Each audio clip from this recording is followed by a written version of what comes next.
Get out your 209 tattoos, folks. Here he is, the one, the only Nate Diaz, making the walk yet again. It's been a long time, but Nate Diaz is back tonight. He has put in all the right work. You know, few guys in this division work harder than Nate Diaz. It's good to see him back.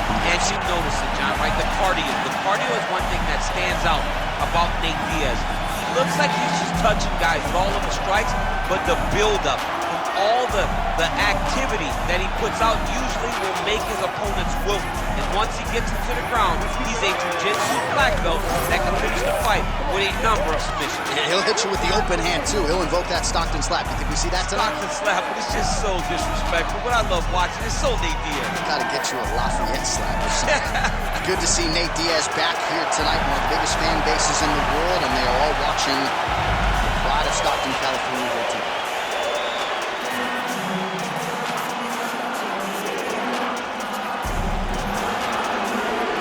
And now our tail of the tape for this welterweight championship fight. Here is Bruce Buffer. Ladies and gentlemen, this is the main event of the evening.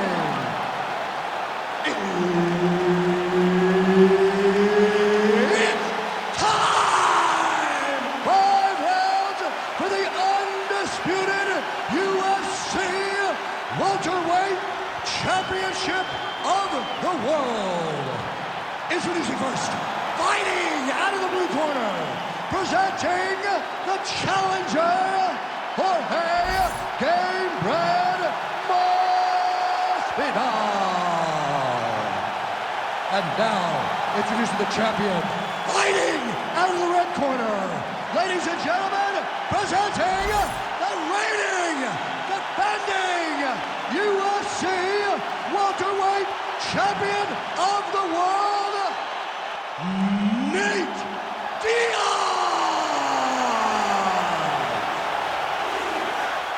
Herb Dean is your referee. He's the third man in the octagon tonight. All right, here we go. Another big night for the MMA leader from Las Vegas, Nevada's T-Mobile Arena. A lot of seminal moments in this building. I can think of one. It was a big one for me at UFC 226. But John, also UFC 200. I got to stand across the cage from Anderson Silva in that arena. This is a place where big fights happen. And tonight, you get to stand amongst the legends at the T-Mobile Arena. All right, early in the fight here, and Nate Diaz off to a pretty good start, found a home for that left hand. I mean, and it's powerful. It does not seem like Nate is throwing it hard, but he always finds his target. He's very accurate with that straight left hand. So he kind of feeds the right hand to get you moving where he wants, and then bang, he dropped that straight left on you that hurt so many. Hurt Conor McGregor, and he hurt the welterweight champion, Leon Edwards, in the same way. Well, DC, headgear's not allowed, but he has raised the hands, and he's doing a nice job protecting the guard. He's doing a great job of blocking his head. A lot of times, those shots to the head will knock you out. Not this time. This guy's making sure nothing lands. Back and forth we go. Beautiful body kick. 3 minutes now, round one. Nice punch there by Jorge Gamebred Masvidal. So just over 20 total strikes have landed for Nate Diaz. Oh, that's a big right hand there from Gamebred. Boxing fundamentals, certainly not an issue for this guy. Very tough. He's as sound as they come, right? A lot of times you see a guy that comes from a street fighting background, and they wing everything. They try to knock everyone out with every strike. Masvidal does not do that. He takes his time, finds and picks his spots. That's why he's getting the finishes that he gets now. And now Masvidal's eye starting to close up. Got to get that end swell on it between rounds if we get there. Keeping busy now, connecting with those punches.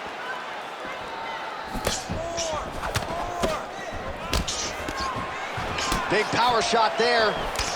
This... Oh, man! Oh, this could do it.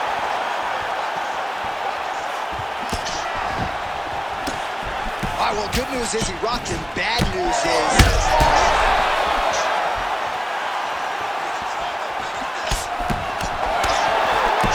Under a minute now to go, round one. He did a great job of blocking that punch. Heavy body kick lands.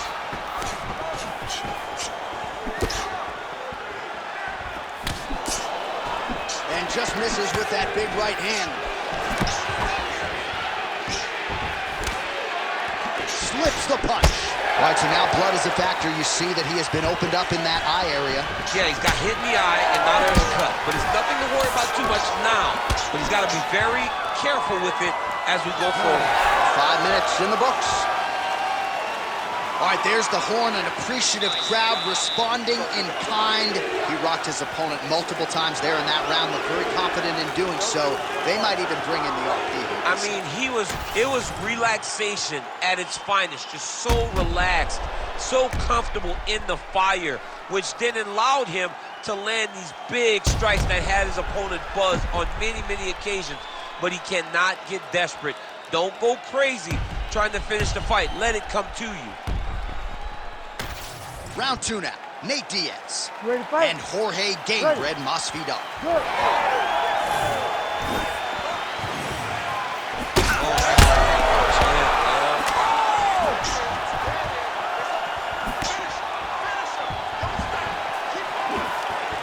That punch was deflected. Nicely done. Left hook count.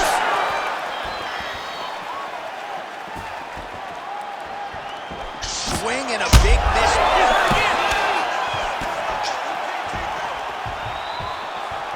Big right hand.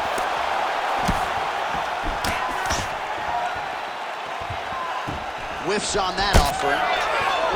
Well, this is absolutely the... That hurt him bad. Oh, gotta keep pressing here.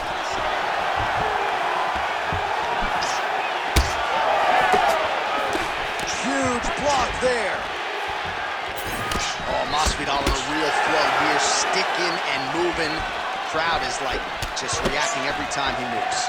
Masvidal now has the crowd eating out of his hands. The one thing about Jorge that makes him so difficult to deal with is he never allows you to trap him. You think you got him try to hit you for a takedown, he evades and escapes. He's a phenomenal fighter. Oh, pinpoint strike lands there and not gonna help the swelling upstairs.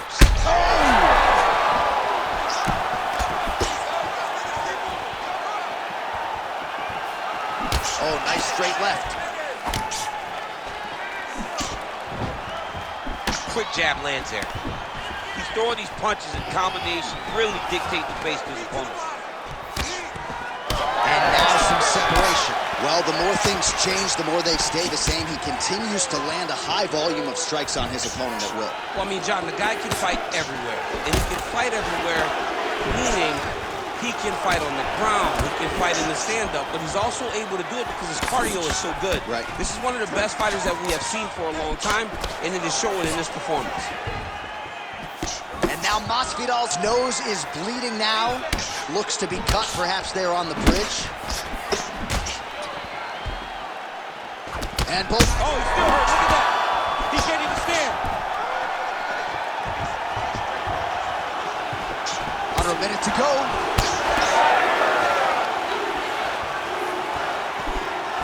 So unofficially 69 total strikes have already landed for Nate Diaz. Connection rate starting to dip a little bit here, DC, landing with 32% accuracy now against Jorge Masvidal. Diaz's nose is bleeding now, so we'll see how he handles that adversity, but nothing ideal about it here in the middle of this fight. Masvidal's...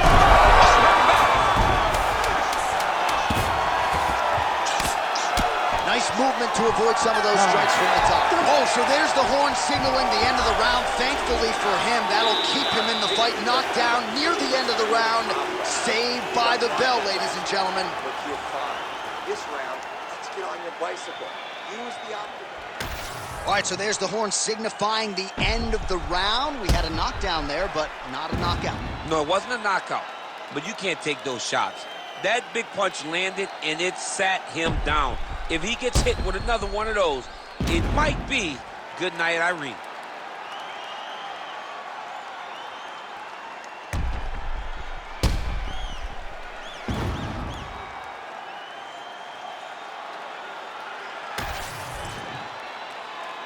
You ready to fight? Ready. Good. Round 3 of a possible... Oh, that was hurt bad.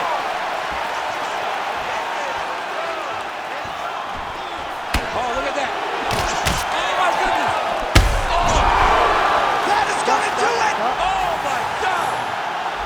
I mean, mean, you gotta be kidding me with that knockout. If that is not the #1 play on SportsCenter tonight, I'm not sure what would top it. One of the best knockouts we've seen all year. In a very long time. I have not seen someone look this good. He promised us something, and he delivered with that beautiful knockout.